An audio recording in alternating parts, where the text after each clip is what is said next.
Hello everyone, welcome to my YouTube channel foodies world. তোমরা কেমন আছো সবাই এই ঠান্ডার মধ্যে? চলো আজকে আমি কি বানিয়েছি দেখো। এইগুলো হচ্ছে চিতল মাছ। আমি আজকে বানিয়েছি চিতল মাছের কালিয়া। তো আমি তার জন্য নিয়েছি 4-5 পিস চিতল মাছ। সেগুলোকে নুন হলুদ মাখিয়ে 10 মিনিট রেখে দিয়েছিলাম। এবার কড়াইতে তেল গরম করে তাতে চিতল মাছগুলো একটা একটা করে দিয়ে দিয়েছি, দিয়ে ভালো করে ভেজে তুলে নিয়েছি।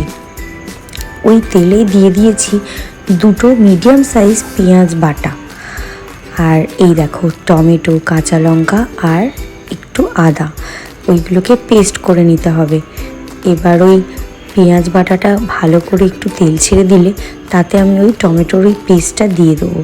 তার মধ্যে দিয়ে দেবো একটা ছোটো চামচের হলুদ গুঁড়ো, জিরে গুঁড়ো আর ধনে গুঁড়ো।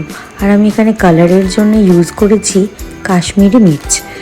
আমি এখানে সব রান্নাতেই কাঁচা লঙ্কা ইউজ করি, তাই কাশ্মীরি মির্চটাই ইউজ করছি।